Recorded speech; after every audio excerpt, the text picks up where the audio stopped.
Hello student, welcome to I Science. आपके सामने आज जो मैं वीडियो में क्वेश्चन लाया हूँ पीवाईक्यू एमएचसीटी का, वो 2022 का है, 2022। और जो चैप्टर है वो इलेक्ट्रोमैग्नेटिक इंडक्शन है। टॉपिक हम बोल सकते हैं कि फैराडे और लेंज लॉ। तो फैराडे और लेंज लॉ के बेस पे ये इसका क्वेश्चन है। अब क्वेश्चन स्टार्ट करने से पहले मैं आपको जरा उसके बारे में एक बैकग्राउंड बता दूं कि क्या है, जिनको नहीं मालूम वो समझ लें। देखिए, ऐसा है कि सपोज एक मैग्नेट है, ठीक है। अब ये सपोज मैग्नेट का नॉर्थ है और मैग्नेट का साउथ है। तो हमने सुना है मैग्नेटिक लाइंस ऑफ फोर्स, है ना।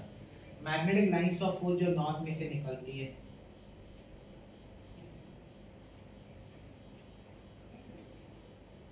नॉर्थ पोल में से बाहर निकलती है, जिसको ये इमेजिनरी लाइंस आप जानते होंगे, ये एक्चुअली इमेजिनरी है।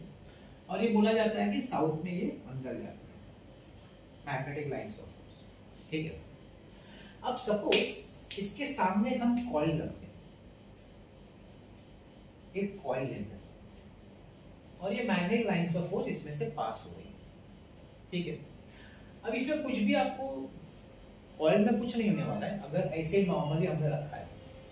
लेकिन अगर इस मैग्नेट को मैं कॉइल के पास लेके जाऊं, तो जो लाइंस ऑफ फोर्स है जो कॉइल से पास हो रही है वो चेंज होगी। अब देखिए, यहाँ पे एक वर्ड है, फिजिक्स का वर्ड है, इसको बोलते हैं फ्लक्स, और to be more precise magnetic flux, जिसका सिंबल है फाई। अब मैग्नेटिक फ्लक्स क्या है? मैग्नेटिक फ्लक्स, ये जो लाइंस ऑफ फोर्स है ना, एक गिवन एरिया में से कितनी लाइंस ऑफ फोर्स पास होती हैं उनको फ्लक्स बोलते हैं। उसका जनरली फॉर्मूला दिया जाता है B vector dot A vector, जिसको हम लिख सकते हैं कि बी ए कॉस थीटा, ये उसका फॉर्मूला है फ्लक्स का। तो ये जो लाइंस ऑफ फोर्स इस कॉइल में से पास हो रही है, तो हम बोल सकते हैं कि फ्लक्स है ये, फ्लक्स। अब जैसे आप मैग्नेट को मूव कराते हैं टुवर्ड्स द कॉइल, तो लाइंस ऑफ फोर्स जो पास हो रही है वो चेंज होगी। तो हम बोलते हैं कि फ्लक्स चेंज हो रहा है, फ्लक्स चेंज हो रहा है, जिसको हम बोलते हैं D phi, change in the flux. अब चेंज इन द फ्लक्स क्यों हो रहा है? क्योंकि मैग्नेटिक फील्ड जो लाइंस ऑफ फोर्स क्या डिनोट करती है? मैग्नेटिक फील्ड डिनोट करती है। अब जब लाइंस ऑफ फोर्स जो पास हो रही है वो चेंज होगी because of the motion of the magnet, तो आपका मैग्नेटिक फील्ड भी चेंज होगा। तो मैग्नेटिक फील्ड चेंज होगा तो फ्लक्स चेंज होगा, ठीक है ना, फ्लक्स चेंज होगा। अब फैराडे और लेंज ने क्या बोला वो ध्यान से समझिए। फैराडे और लेंज का कहना है, तो जब भी किसी कॉइल से जो मैग्नेटिक फ्लक्स पास हो रहा है, अगर वो चेंज होता है, अगर उस कॉइल से जो flux lines of force, magnetic lines of force pass होती है, अगर वो चेंज होता है, तो उसकी वजह से उस कॉइल में एक ईएमएफ इंड्यूस होगा, ईएमएफ इंड्यूस होगा। अब जब ईएमएफ इंड्यूस हो गया तो क्या होगा कि उस चार्ज, उस ईएमएफ की वजह से उस कॉइल के अंदर करंट फ्लो होगा, चार्ज मूव करना शुरू करेगा। तो वो जो ईएमएफ इंड्यूस होगा ना, ईएमएफ इंड्यूस्ड, उसके लिए जो फॉर्मूला है वो है minus D phi by D T, ठीक है।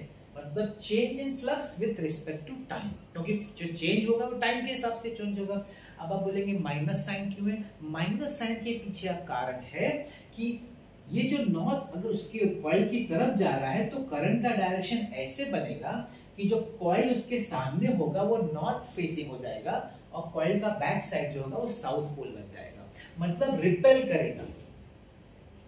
जब भी लाइंस ऑफ फोर्स चेंज होती है ना, तो कॉइल के अंदर जो ईएमएफ इंड्यूस होता है, उसका मेन एम है कि इस लाइंस ऑफ फोर्स को अपोज करो, जो चेंज हो रहा है ना, चेंज, उसको अपोज करो। तो अगर नॉर्थ सामने आ रहा है, तो कॉइल, आप जानते होंगे कॉइल जो होता है उसका एक साइड, जब भी उसमें चार्ज फ्लो होता है तो एक साइड साउथ हो जाता है, एक साइड नॉर्थ हो जाता है। तो उसका एक साइड ऐसा हो जाएगा, नॉर्थ हो जाएगा, जो इसको रिपेल करेगा। अच्छा, दूसरा, अगर आप सपोज इस मैग्नेट को दूर लेके जाए, तो करंट का डायरेक्शन चेंज हो जाएगा, ईएमएफ इंड्यूस होगा क्योंकि फ्लक्स चेंज हो रहा है, ईएमएफ इंड्यूस होगा, लेकिन जो करंट का डायरेक्शन उल्टा हो जाएगा। अब वो सामने वाला साउथ बन जाएगा। क्यों? वो नहीं चाहता कि वो चेंज हो, वो नहीं चाहता कि नॉर्थ पोल दूर जाए, तो उसको अट्रैक्ट करने के लिए उसके सामने वाला फेस साउथ पोल बन जाएगा। मतलब इन शॉर्ट क्या है, वो चेंज नहीं चाहता, वो नहीं चाहता कि लाइंस ऑफ फोर्स या फ्लक्स वो जो कॉइल में से पास हो रहे हैं वो चेंज हो, वो उसको अपोज करेगा। ये फैराडे और लेंज का कहना था, उसी के लिए माइनस साइन दिया।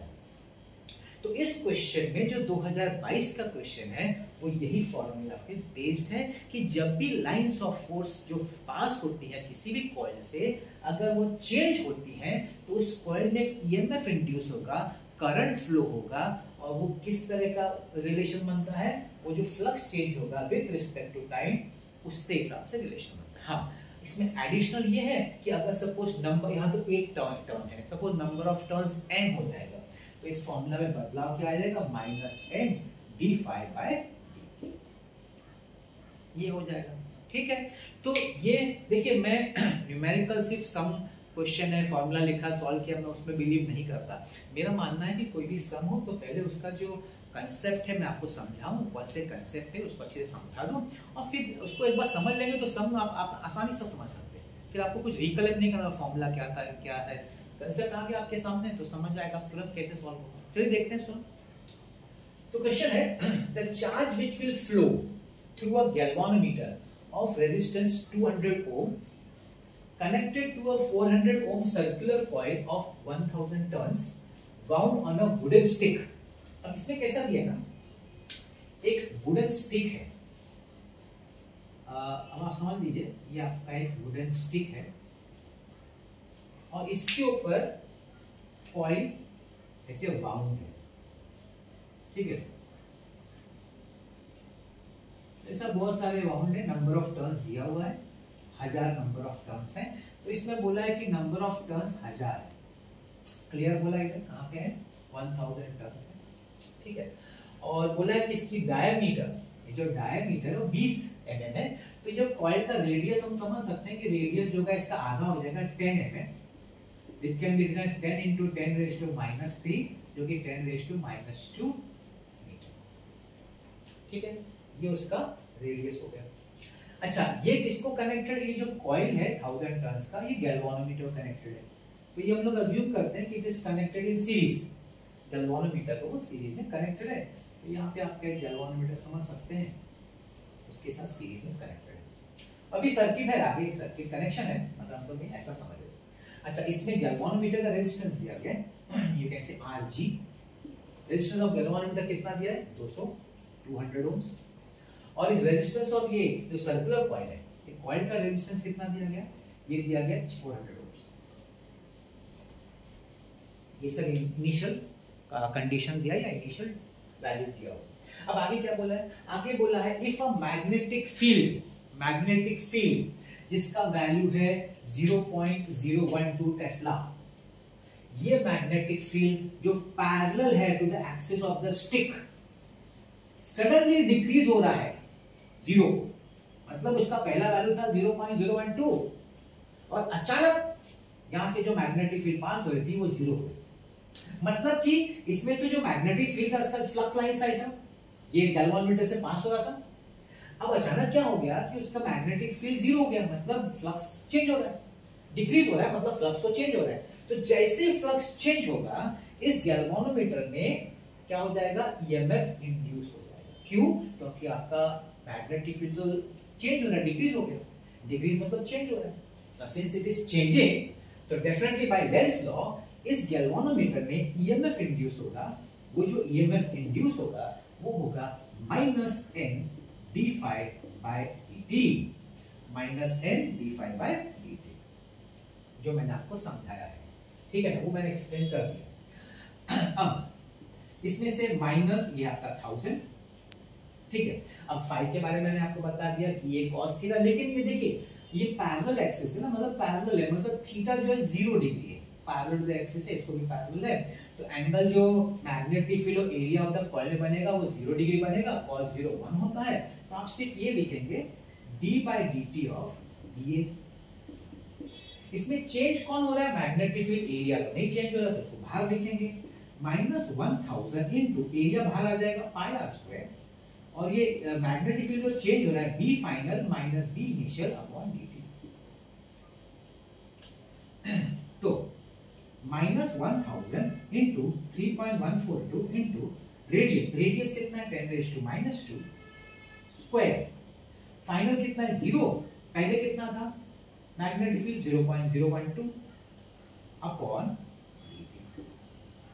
अब देखिए ये क्या हो गया, ये मैंने आपको क्या समझा दिया, ये मैंने आपको बताया ये ईएमएफ इंड्यूस है। अच्छा ये माइनस इंटू माइनस प्लस हो जाएगा, तो अच्छी तरह और लिखना है तो यहाँ पे हम लिख सकते हैं इसका 10⁻⁻⁴ है, 3 चला जाएगा 10⁻⁻⁻⁴, सो 3.142 इंटू 10⁻⁻⁻⁴ इसका मिला के, और ये आपका है 0.012 अपॉन dt, ये आपका ईएमएफ इंड्यूस हुआ है। अब क्या है, उन लोगों ने आपको ईएमएफ नहीं पूछा, उन्होंने पूछा है कि भाई कितना चार्ज, जब इसमें ईएमएफ इंड्यूस होगा तो करंट फ्लो होगा, तो करंट कब फ्लो होता है, जब चार्ज मूव होगा, तो ये पूछा है कि कितना चार्ज फ्लो। अब क्या हम जानते हैं कि चार्ज का फॉर्मूला होता है Q is equal to IT, तो I dt, टाइम हमने dt लिया तो I dt। अब I जो है ईएमएफ से क्या है, Ohm's law, E by R dt है कि नहीं। अब E कितना है, E मैं लिख रहा हूं, देखिए E का वैल्यू है 3.142 इंटू 10⁻⁻1 इंटू 12 इंटू 10⁻⁻3, इसका शिफ्ट कर दिया, अपॉन dt इंटू आर, अभी नीचे डिनोमिनेटर में आर है, तो आर कितना है, देखिए दोनों सीरीज कनेक्शन है, तो सीरीज कनेक्शन में दोनों का आर ऐड हो जाएगा, 400 और 200 हो जाएगा 600 इंटू dt, ये dt और dt कट गए। अब आपको इसको सिर्फ सॉल्व करना है, तो ये सॉल्व करना तो बड़ा आसान है, तो 6 2 12, 10⁻2 ऊपर जाएगा तो -2 हो जाएगा, -2 -3 -5, और ये हो जाएगा आपका -6, और ये 2 से आप मल्टीप्लाई करेंगे तो 6.248 इंटू 10⁻⁻6 कूलम, क्योंकि 2 0 ऊपर जाएगा, -2 -3 -5, एक -6, ये 2 बचा, 2 इंटू 3.142, 6.284 इंटू 10⁻1। अभी देखिए हमारे पास 4 ऑप्शन सब माइक्रो कूलम में दिया है, तो 10⁻⁻6 तो माइक्रो होता है, तो हम लिख सकते हैं 6.284 माइक्रो कूलम। अब देखिए इन्होंने वर्ड यूज किया नियरली, मतलब अप्रोक्सीमेटली किसके क्लोज बनता है, तो 6.284 जो क्लोज बनता है वो आपका 6.3 माइक्रो कूलम हो गया। मतलब आपको ये ईएमएफ इंड्यूस का कांसेप्ट आना चाहिए एक, और ये तो आपको स्कूल लेवल से आपने पढ़ा है कि भाई चार्ज निकालना है तो Q is equal to IT, यहाँ पे dt लिया क्योंकि हमने टाइम t लिया है, उसमें हमने I को लिया है E by R as per Ohm's law, तो E जो हमने लेंस के फॉर्मूला से जो E हमने जो डिराइव किया था वो सब्स्टिट्यूट कर दिया, R का वैल्यू सीरीज कनेक्शन है तो दोनों ऐड कर दिया, सॉल्व कर दिया, तो चार्ज आ गया 10⁻⁻6 माइक्रो, और 6.28 जो है 6.3 के एकदम क्लोज है, इसलिए नियरली बोला है, और दैट्स हाउ हमको ऑप्शन सी आ गया। इजी क्वेश्चन था, लेंस लॉ का आपको कांसेप्ट समझ में आना चाहिए, और इसमें कुछ नहीं, सिर्फ मेरा यही कहना है कि आपने देखा होगा कि मैं जो क्वेश्चन लाता हूँ वो अच्छी तरह देखता हूँ कौन सा कंसेप्चुअल अच्छा स्ट्रॉन्ग है जिसका चांसेस है एग्जाम में पूछने का, वो अलग अलग टॉपिक चैप्टर्स लाता हूँ, क्योंकि मैं आज चाहता हूँ कि आप जब स्टडी करें, जब प्रैक्टिस करें ना सीटी के लिए, आपके एग्जाम के लिए, तो अलग अलग चैप्टर से प्रैक्टिस करिए, सेम ही चैप्टर को लेके मत करते रहिए, एक चैप्टर से एक क्वेश्चन लिया, दूसरे जहाँ जो जो आपका हो चुका है पढ़ के, एक बार आपने कर लिया है तो फिर चैप्टर अलग अलग लेके करिए, क्योंकि एग्जाम में जब पेपर होता है ना, ऑनलाइन जो भी होता है, उसमें क्वेश्चन सब जम्बल होते हैं ना अलग अलग चैप्टर से, तो उसके लिए आपको अपने ब्रेन को ये आदत डालनी पड़ेगी कि उसको अलग अलग चैप्टर से रैंडमली क्वेश्चन प्रैक्टिस करने की आदत डालिए। तो जब रैंडमली प्रैक्टिस करने की आदत डालेंगे तो रैंडमली जब एग्जाम में क्वेश्चन पूछेंगे तो आपका ब्रेन उसमें आपको हेल्प करेगा, क्योंकि आप ब्रेन को वैसी आदत डाल रहे हैं। इस बात का ध्यान रखिए, और मैंने प्लेलिस्ट बनाया हुआ है, सीईटी का है, नीट का है, मेंस का, सब देखिए, देखने से आपका सिर्फ कंसेप्ट अच्छा स्ट्रांग हो जाएगा।